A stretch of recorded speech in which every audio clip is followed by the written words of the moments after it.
हर्षवर्धन पाटील साहेबांनी राष्ट्रवादी शरदचंद्र पवार पक्षात प्रवेश करण्याचा निर्णय घेतला। त्याचं स्वागत करण्यासाठी आजची सभा आहे आणि ही सभा मला वाटतं न भूतो न भविष्यती एवढी मोठी व्हायला लागलेली। फार मागच्या बाजूला माणसं उभी आहेत आणि रस्त्यावर देखील मगाशी मी येतो तर LED बोर्डच्या बाहेर देखील माणसं उन्हात उभी राहून हा सभेचा आस्वाद घेत आहेत। प्रचंड मोठ्या प्रमाणात आपण सगळे इथे एकत्रित आलेला आहात। तुम्हा सगळ्यांच्या हजेरीने इंदापूर विधानसभेचा निकाल काय लागणार हे आता जाहीर झाले असं मला वाटतं। एक काळ असा होता 2019च्या सुरुवातीला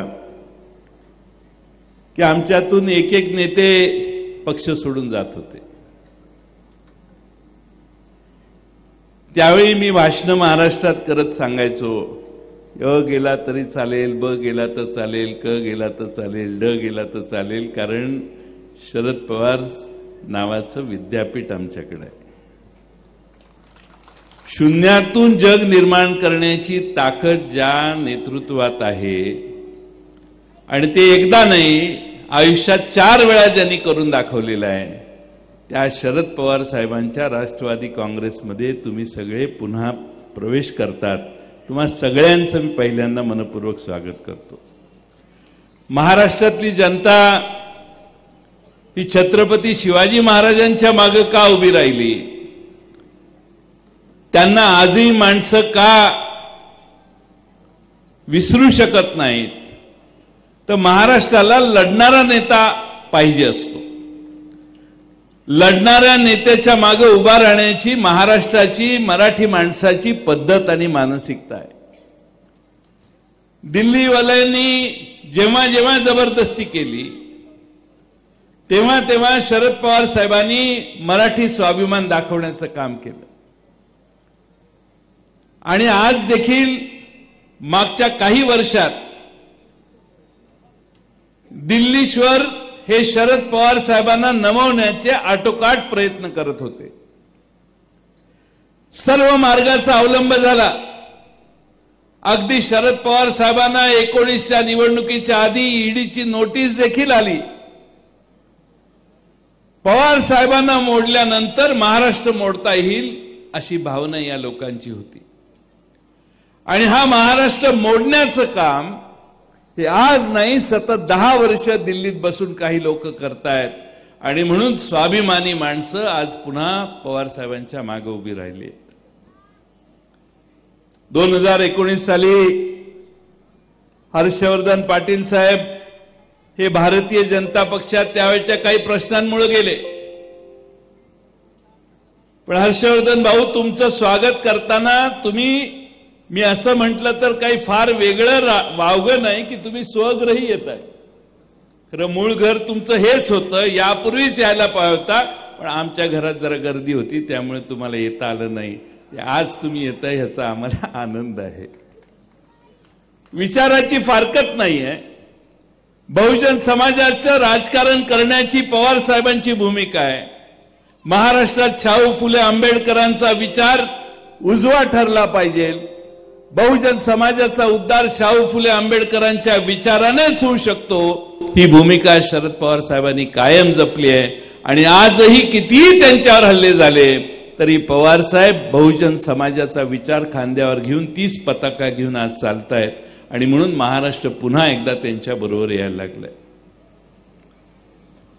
अनेक प्रश्न आपल्या समोर आहेत। उद्या विधानसभेच्या निवडणुका आहेत। लोकसभेच्या निवडणुकीत ज्या बहिणी लाडक्या नव्हत्या त्या अचानकपणाने लाडक्या झाल्या हे आधी बोलण्यात आलेलंच आहे, पण हे फक्त लाडक्या बहिणींनो फक्त 2 महिन्यासाठी। निवडणुकीत एकदा शिक्का मारून 5 वाजता तुम्ही बाहेर आल्या की पुन्हा तुम्हाला तीच वागणूक दिली जाणार जी लोकसभेत या भागात बहिणींना द्यायची प्रथा आहे। त्यामुळे त्यामुळे सावत्र भावाच्या प्रेमाला भाळून काही चुका होता कामा नयेत. तुमचा सख्खा भाऊ महाविकास आघाडीत आहे आणि तो महाविकास आघाडीचा भाऊ तुमच्यासाठी याच्यापेक्षा चांगल्या योजना आणेल, हे तुमच्या डोक्यात ठेवा. महाराष्ट्रामध्ये काय चाललंय, माझ्या आधी खासदार कोल्हे साहेबांनी सांगितलं.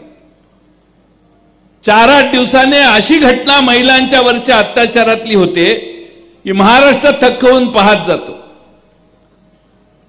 महाराष्ट्राच्या गृहमंत्र्यांच्या हातात काही राहिलेलं नाही. गृहमंत्री नागपूरच्या पोलीस स्टेशनमध्ये टेबलवर बसून पोलीस जुगार खेळतानाचे फोटो महाराष्ट्रात मधल्या काळात व्हायरल झाले.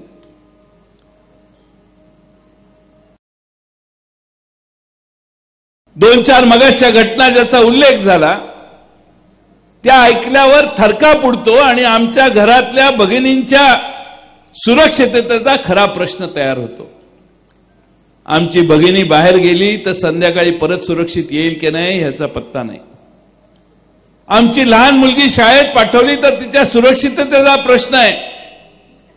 अनेक गुन्हे हे महिलांच्यावरचे अत्याचाराचे महाराष्ट्रात घडत आहेत आणि त्यासाठी महाराष्ट्रातला प्रत्येक पालक आज चिंतातुर आहे. महाविकास आघाडीचं सरकार, हर्षवर्धन भाऊ, 200% महाराष्ट्रात येणार आहे, काही चिंता नाही. आमचं सरकार सत्तेवर आल्यावर आमच्या भगिनींना मी 2 मुद्दे सांगेन. आमचं सरकार ज्यावेळी सत्तेवर येईल त्यावेळी या महायुतीने तुम्हाला जे योजने माध्यमातून चुचकारण्याचा प्रयत्न केलाय तो विचार न करता केलेला आहे, गडबडीत आणि घाई गडबडीत केलाय. सरकारने त्या पैशाची प्रोव्हिजन केलेली नाही आणि प्रोव्हिजन न केल्यामुळं महाराष्ट्रातल्या आदिवासींच्या योजना आज बंद आहेत. सामाजिक न्याय मागासवर्गीय समाजाच्या योजना बंद आहेत. महाराष्ट्रातले कॉन्ट्रॅक्टर थोड्या दिवसांनी आत्महत्या करतील अशी महाराष्ट्रातल्या कामांची परिस्थिती आहे. आम्ही मात्र सरकारमध्ये आल्यानंतर तुमच्या या योजना अधिक बळकट करू, अधिक ताकदीनं राबवू आणि तुम्हाला याच्यापेक्षा चांगल्या व्यवस्था महाराष्ट्रात निर्माण करून देऊ. दुसरा मुद्दा मला हे सांगायचा आहे की आमच्या आया बहिणींच्या केसाला धक्का लागणार नाही असे कायदा दुरुस्ती आम्ही करू आणि आमच्या आया बहिणींच्या सुरक्षिततेची हमी देऊ आणि पोलीस देखील आमच्या आया बहिणींच्या तक्रारी बाबतीत तत्परतेने कारवाई करतील अशी व्यवस्था महाराष्ट्रात निर्माण करण्याचं काम करू. तुम्ही काही चिंता करण्याचं काम नाही. आज आपण फार मोठ्या संख्येने इथं जमलात. अनेक विषयात साहेबही बऱ्याच विषयावर बोलतील, पण मी महाराष्ट्र राष्ट्रवादी काँग्रेस शरदचंद्र पवार पक्षाचा अध्यक्ष आहे. माझाही इथे येण्यात काही स्वार्थ आहे. तो स्वार्थ म्हणजे इंदापूरची जागा विधानसभेची आपल्याला निवडून आणायची.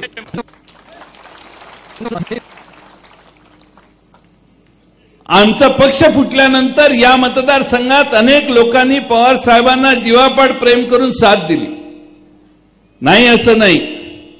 पण राजकारणामध्ये यशापर्यंत पोहोचण्याची आवश्यकता असते, संख्येला जास्त महत्व असतं आणि म्हणून महाराष्ट्रामध्ये काही स्थित्यंतर आपल्याला आता दिसायला लागलेली आहेत. 1-2 दिवसाने आणखीन काही निर्णय होतील. महाराष्ट्रामध्ये अशी मानसिकता झालेली आहे की आपण पवार साहेबांच्या तुतारीच्या बाजूने उभा राहिलो तर आपल्याला चांगलं यश मिळेल. आणि ती मानसिकता असणाऱ्या आमच्या महाराष्ट्रातल्या अनेक ठिकाणी लोक आज राष्ट्रवादी काँग्रेस पवार साहेबांच्या नेतृत्वाखाली काम करण्यासाठी उत्सुक झालेली आहेत. गेले अनेक दिवस मला वाटत होतं की हर्षवर्धन पाटील साहेबांनी देखील हा मार्ग अनुसरावा, त्यांच्याशी संपर्क केला. लोकसभेच्या आधीपासून, आत्ता नाहीये, लोकसभेच्या आधी मी त्यांना फोन केला आणि मी म्हटलं बघा काही जमलं तर आपल्याला लोकसभा महत्वाची आहे आम्हाला. त्यांनी मला सांगितलं आम्हाला जे शक्य आहे ते करतो, पण आता तूर्त आम्ही इकडेच आहोत. आणि मला मधून मधून मी फोन करायचो. शेवटी फोनवर ते बोलायला थोडेसे टाळायला लागल्यावर मी बावड्याला जाऊन एक सभा घेतली आणि बावड्याला जाऊन भाषण केलं की ज्यांना टाळून तुम्ही तिकडे गेला तेच तुमच्या बरोबर तिकडे येऊन बसलेले आहेत. त्यामुळे आता तरी काही सुधारणा करायला आमच्या मार्गाने यायला विचार करा म्हणून. पण आज विधानसभेच्या निवडणुका 2 महिन्यावर आहेत. या मतदारसंघातल्या सर्वांना माझं आव्हान आहे की पवार साहेब सामाजिक समतोल ढळून न देता पक्ष चालवतात. शेजारी आता नारायणाबा आमचे आहेत करमाळ्याचे, कुठे गेले? नारायणाबा आहेत, त्याच्या पलीकडं उत्तमराव आहेत, त्याच्या पलीकडं गणपतराव देशमुखांच्या घरातले आमचे बाबासाहेब आहेत. असे सगळे दिग्गज एकत्रित करण्याचं काम पवार साहेबांनी केलेलं आहे. विजयदादांचा देखील त्यात मोठा हातभार आहे. आणि म्हणून आम्हाला सगळ्यांना तुम्हाला ही विनंती करायची आहे की उद्याच्या विधानसभा या आपण ताकदीने लढवत असताना या मतदारसंघात विजय आवश्यक आहे. आणि विजय आवश्यक आहे म्हणून आम्ही आग्रहाने हर्षवर्धन पाटील यांना निमंत्रित केलं आणि ते आज आमच्या राष्ट्रवादी काँग्रेस पक्षात आले. तुम्ही सगळे विधानसभा 4-6 दिवसात जाहीर होईल. 12, 13, 14 मुहूर्त काढायचं चाललंय. सध्या मुहूर्त सापडत नाही म्हणून जरा पुढे जात आहेत. उत्तमराव जानकरांना माहीत नाही की प्रभू रामचंद्राने देखील भारतीय जनता पक्ष सोडलेला आहे. त्यांची कुठंच सीट आली नाही. जिथं जिथं रामाची मोठी देवळं आहेत अयोध्येपासून नाशिकपर्यंत काळाराम सगळीकडं पराभव झाला. कारण रामच भारतीय जनता पक्षात राहिला नाही. महाराष्ट्रात नाही तर देशातल्या अनेक राज्यामध्ये ही परिस्थिती आहे. उद्या 8 तारीख येईल. हरियाणाची मतं मोजल्यावर आणि जम्मू काश्मीरची मतं मोजल्यावर देखील हेच कळेल. आणि सुप्रियाताई आम्हाला सतत सांगत होत्या दिल्लीमध्ये भारतीय जनता पक्षामध्ये किती अस्वस्थता आहे, किती अस्वस्थ भारतीय जनता पक्षातले प्रमुख नेते झालेले आहेत. हे 1.25 वर्षापासून आम्हाला त्या सांगत होत्या. कारण भारतीय जनता पक्षाला देखील ज्या पद्धतीनं भारतीय जनता पक्ष चालतो त्याबद्दल भारतीय जनता पक्षात प्रचंड असंतोष आहे.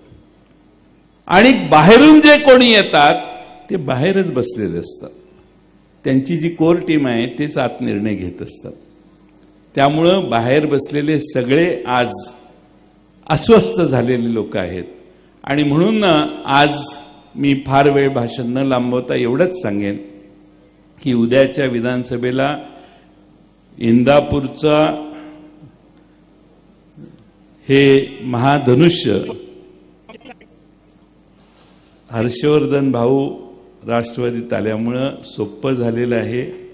आणि हे धनुष्य हर्षवर्धन पाटलांनीच हातात घ्यावं अशी आमची त्यांना विनंती आहे. रामकृष्ण हरी.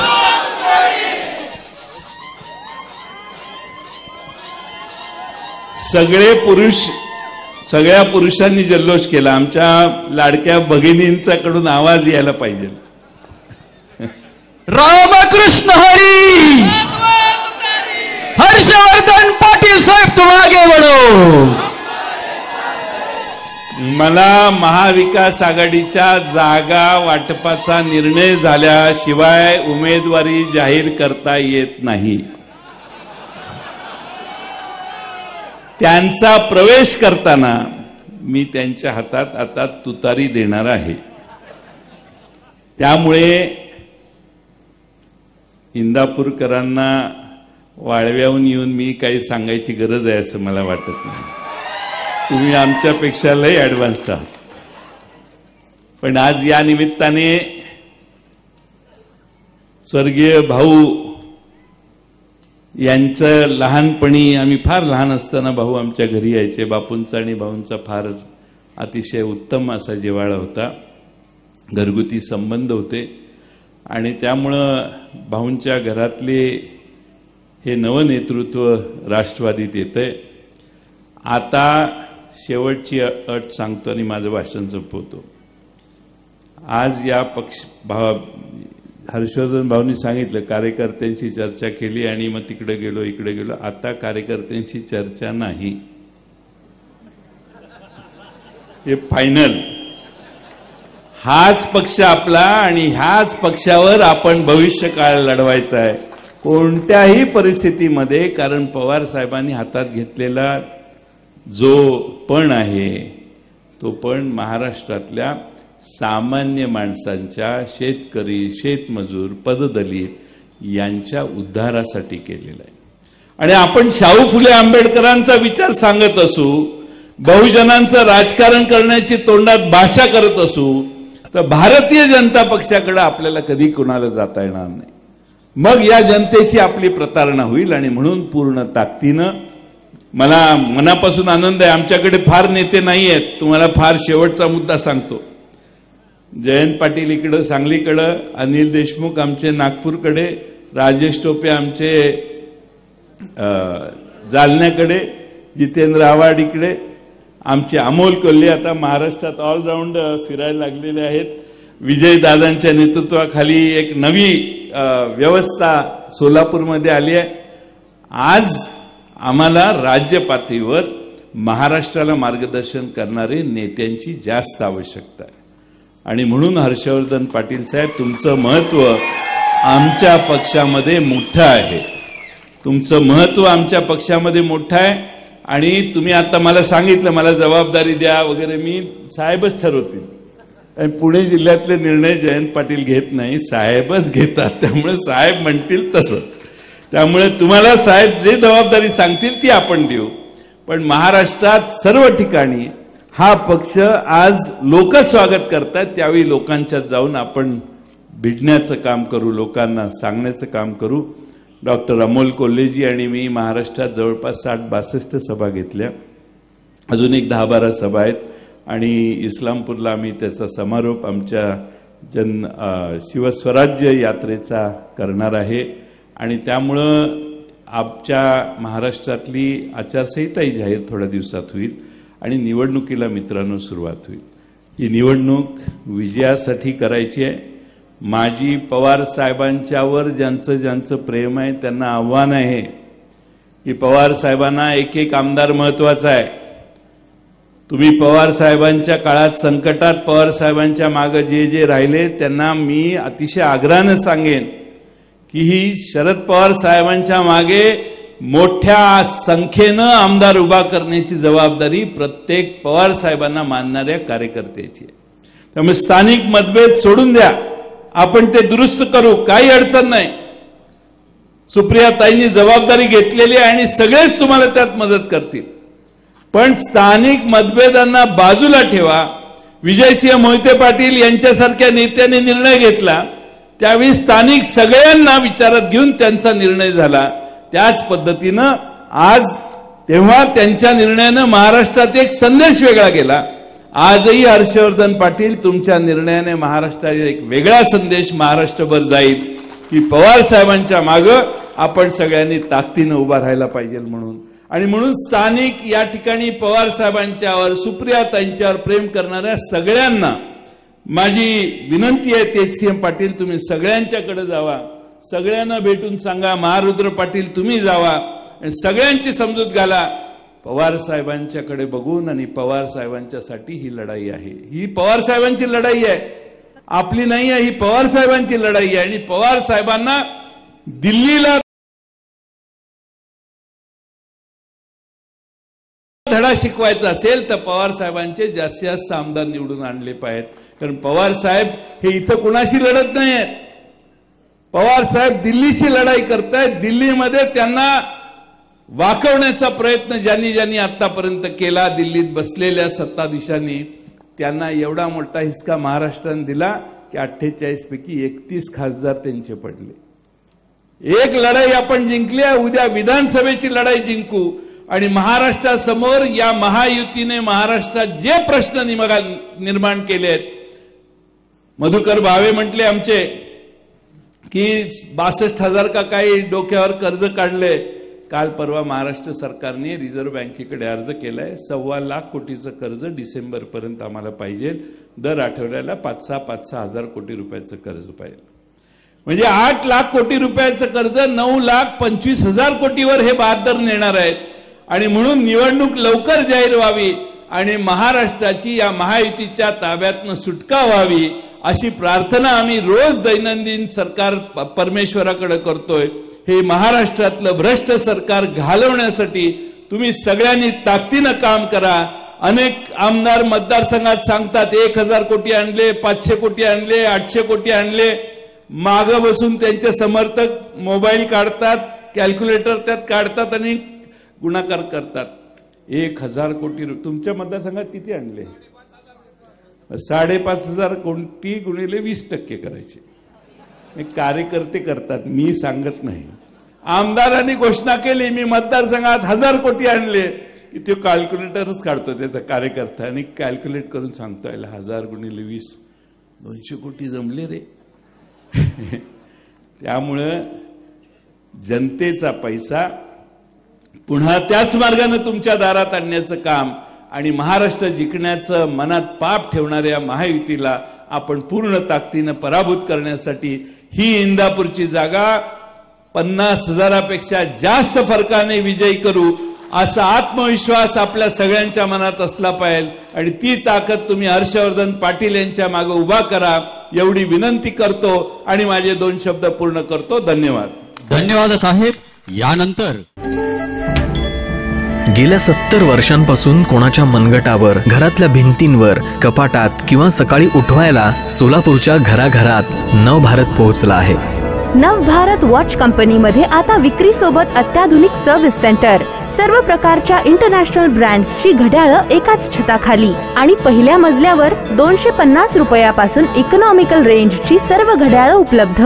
नवभारत वॉच कंपनी, चौपाड, सोलापूर.